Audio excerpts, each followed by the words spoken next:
নমস্কার বন্ধুরা, কেমন আছো সবাই? লুসি পায়ের লাইফস্টাইল আরও একটি নতুন ব্লগে তোমাদের অনেক অনেক স্বাগত জানাই। ছোটদের ভালোবাসা এবং বড়দের প্রণাম জানিয়ে আমি এখন থেকে আমার ভিডিওটা শুরু করছি। তো এখন আমি চলে আসছি বাপের বাড়ি। বাপের বাড়ি আজ কালী পুজো, দক্ষিণেশ্বরী মায়ের পুজো প্রত্যেক বছরই হয়, তো সেই উপলক্ষেই বাপের বাড়ি চলে আসছি। এটা হচ্ছে আমার একটা দাদার মেয়ে, তো তার সঙ্গে দেখা হয়ে গেল। পায়েল বলতে অজ্ঞান, শুধু দিদি দিদি করে পায়েলকে। তো বাবার বাড়িটা ছিল আগে খোলামেলা, এখন সব যে যার পার্টিশন হয়ে গেছে। আমার বাবা কাকারা 4 ভাই, যে যার পার্টিশন হয়ে গেছে। তো চলে আসলাম এইখানে মায়ের মন্দিরে। দেখো আলপনা দেওয়াটা কি সুন্দর হয়েছে। আগে বাড়িতেই ঠাকুর তৈরি হতো, এখন হচ্ছে যে তৈরি করে তার বাড়িতেই তৈরি করে এখানে পাঠিয়ে দেয়। তো আজকে সন্ধ্যায় ঠাকুর নিয়ে চলে আসছে। আগে কিন্তু বাড়িতেই তৈরি হতো, রং হতো। আগে কিন্তু আলপনা দেওয়ার কাজটা আমাদেরই ছিল। 108টা বেলপাতার মালা হচ্ছে আমার দাদুর হাত থেকে এখানে পুজো শুরু হয়। তো তখন এই মন্দিরটা ছিল তালপাতার ছাওয়া, তালপাতা দিয়ে ঘেরা। ঠিক আছে, আমার দাদু প্রথম এনেছিল, তারপর থেকে পুজো বন্ধ হয়নি, পুজো চলে। তো তখন মন্দিরটা পাকার হয়নি, তালপাতার ছাওয়া আর কি অনেক আগে থেকেই হতো। তো সেইটাই এখন বাবা কাকারা ধরে রেখেছে। ভিডিওটা প্রথম থেকে শেষ পর্যন্ত দেখার অনুরোধ রইল। ভালো লাগলে অবশ্যই একটা লাইক করে দিয়ে আর কমেন্ট করতে ভুলো না কিন্তু। এটা হচ্ছে আমার ভাইপো, আমার বড় দাদা, যে দাদার ছেলে, একটাই ছেলে। ভুল করছে। আমি এইখানে এসেছি পায়েলকে খুঁজতে, তারা ওইখানে নাচ করছে, ওখানে বক্স বাজছে, নাচছে। তো চলো তো দেখাই কীভাবে নাচ করতে।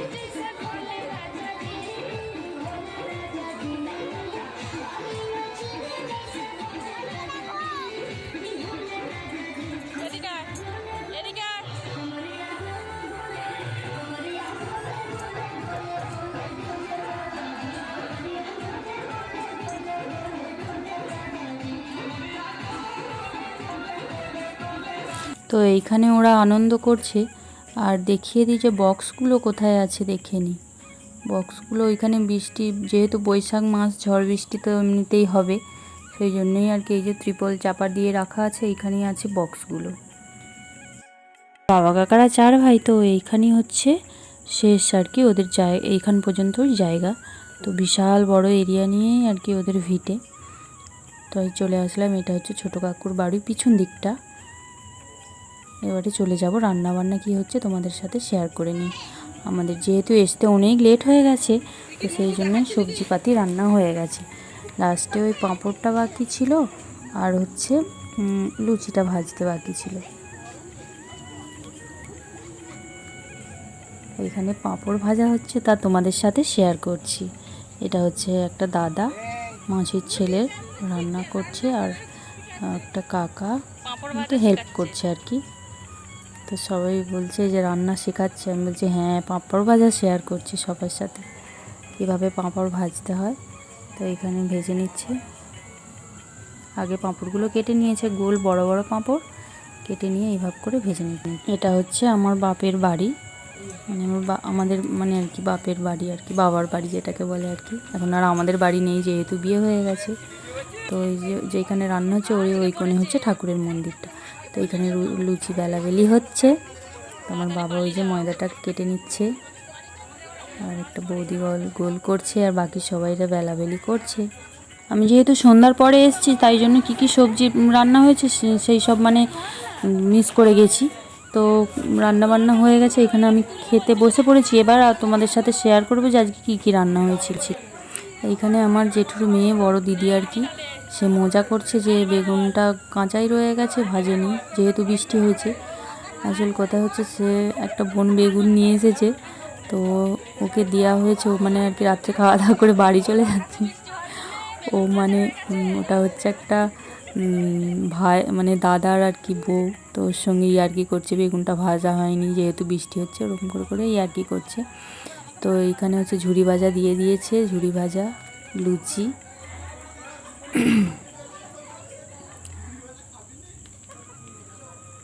ডাল হয়েছে, আর না ডাল নয় সরি, হচ্ছে ঘুগনি আর পটল আলুর রসা, চাটনি, পাঁপড়, মিষ্টি।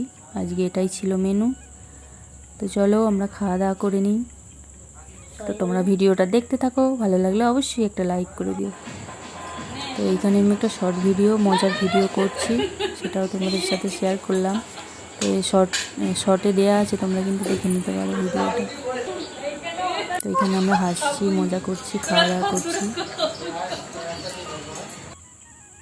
খাওয়া দাওয়ার পরে কিন্তু আমি পরিবেশন করছি।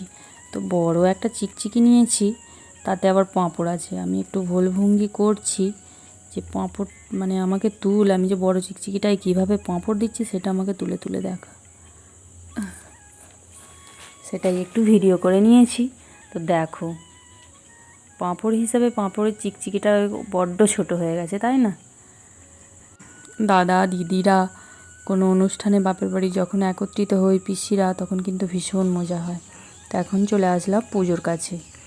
তো ঘুমিয়ে পড়েছিলাম, এখন বাজে তো 3:30 4টে ভোরের দিকে আর কি। তো হোম হচ্ছে, সেই সময় ঘুমটা ভেঙে গেল, চলে আসলাম। তো সবাই বলছে পুষ্পাঞ্জলি দেবে, যা বাসি কাপড় আজোর, বাসি কাপড় আজোর।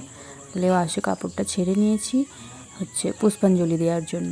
তো এখানে হোম হচ্ছে। যত ভোর হয়ে আসছে তত কিন্তু পাখির ডাক শোনা যাচ্ছে। ঠাকুর বিসর্জন যে হয়েছে তার ভিডিও অবশ্যই দিব। যে বড় পুকুরটায় বিসর্জন হয়, সেই পুকুরটায় রাত্রে, পুজোর দিনে রাত্রে মাছ ধরতে আসা হয়। সেই মাছ ধরে নিয়ে গিয়ে মায়ের কাছে একটি বড় সাইজের মাছ বলি দেয়া হয়, এবং সেই মাছ মাকে রান্না করে দেয়া হয়। যেহেতু রাত্রি 1টা 1:30টার সময় মাছ ধরতে যায়, সেহেতু একটু তো ভয়ের ব্যাপারই আছে। তো পুরোহিত মশাই সব মন্ত্র পড়ে সবার কপালে একটু করে সিঁদুরের তিলক দিয়ে দেয়। তো সেই কারণে আর মানে ভয় টয় কিছুই পায় না, সবার মনে খুব সাহস চলে আসে। তো সেটা আমি মিস করে গেছি, যেহেতু ঘুমিয়ে পড়েছিলাম। মন্দিরের সামনের দিকটা পড়েছে আমার সেজো কাকুর বাড়ির দিকে, আর পিছন দিকটা হচ্ছে আমার বাবার বাড়ি, মানে বাড়ির দিকে আর কি পড়েছে। তো এখন সব পার্টিশান দিয়ে ঘেরা হয়ে গেছে। আগে খোলামেলা ছিল, কিন্তু আরও বেশি মজা হতো, আনন্দ হতো। এখন যে যার পার্টিশান হয়ে গেছে, একটু যেমন কীরকম লাগছে। তো যিনি পুরোহিত মশাই পুজো করছেন, উনি হচ্ছে রায়না থেকে আসেন। তো আমার দাদুর আমল থেকেই ওনারা এখানে রায়নার ব্রাহ্মণ দিয়েই পুজো করানো হয়। তো বাবা, কাকা, জেঠু, বড় মা, এদের হচ্ছে গুরুদেব, ইনি হচ্ছে গুরুদেব। তো ইনিও বাবা কাকাদের পুজো ছাড়তে পারেন না, বাবা কাকারাও এনাকে ছাড়া পুজো করেন না আর কি। পারুক না পারুক, সেই ওনাকেই টেনে আনবেন এখানে পুজো করার জন্য। তো খুব সুন্দর পুজো করেন। এখন যেহেতু বয়স হয়ে গেছে, বয়সের ভারে একটু যেমন কীরকম কিন্তু আগে আরও দারুণ পুজো। শান্তা শান্তি প্রদায়িনী শান্তি দেবী। জেঠু, বড় মা, দাদার মেয়ে, আমি, আমার সেজো কাকিমা সবাই বসে গেছি পুষ্পাঞ্জলি দেওয়ার জন্য। সবাই ঘুমিয়ে পড়েছে, আমরা এই কজন জেগেছিলাম। তো সবাই মানে ভালো শুদ্ধ কাপড় চোপড় পরে এসে বসে পড়েছি। যেহেতু ঘুমিয়ে পড়েছিলাম, সেই জন্যই কিন্তু কাপড় চেঞ্জ করতে হয়েছে। তো এখানে আমরা পুষ্পাঞ্জলি দিচ্ছি। তো পায়েল যখন ছোট ছিল তখন মানত করা ছিল যে পায়েল যত কিলো ওজনের হবে তত কিলো ওজনের আমি বাতাসা দেবো। তো সেই হিসেবেই আর কি বাতাসাটা 5 রকম ফল, সন্দেশ আর সেই ওজনের বাতাসা দিয়েই পুজো দিলাম। তো নূপুর দেবো বলে মানত করেছিলাম, কিন্তু নূপুর দিলে নাকি আমার কাকে জেঠুর যে বাড়িতে যে বউরা মেয়েরা আছে, কেউ নাকি নূপুর করতে পারবে না। সেই জন্য নূপুর দেওয়া বন্ধ করে দিয়ে আমি নাকের নথ দিয়েছি, যেটা টানা বলে আর কি। নথ দিয়েছি, দিয়ে আগের বছর লাল পাড়ের শাড়ি, শাঁখা, সিঁদুর, ফল, বাতাসা দিয়ে আগের বছর পুজো দিয়ে আলপনা দেওয়াটা মন্দিরে কিন্তু খুব সুন্দর হয়ে। আগে কিন্তু আমার মা, কাকিমা, বড় মারা ধুনো পোড়াতো, 2 হাতে 2টো মাটির হচ্ছে বাটির মতো নিত, আর মাথায় একটি নিত, ওর মধ্যে ধুনো জ্বলতো, কিন্তু খুব সুন্দর লাগতো। এখন মনসা ঠাকুর যেহেতু বাড়িতে আছে, সেহেতু ধুনো পোড়ানোটা ব্রাহ্মণ মশাই বারণ করেছেন। ভিডিওটা আজকের মতো এখানেই শেষ করছি। সবাই ভালো থাকবে, সুস্থ থাকবে, সাবধানে থাকবে। আর ভিডিওটা ভালো লাগলে অবশ্যই একটা লাইক করে দিও। নমস্কার।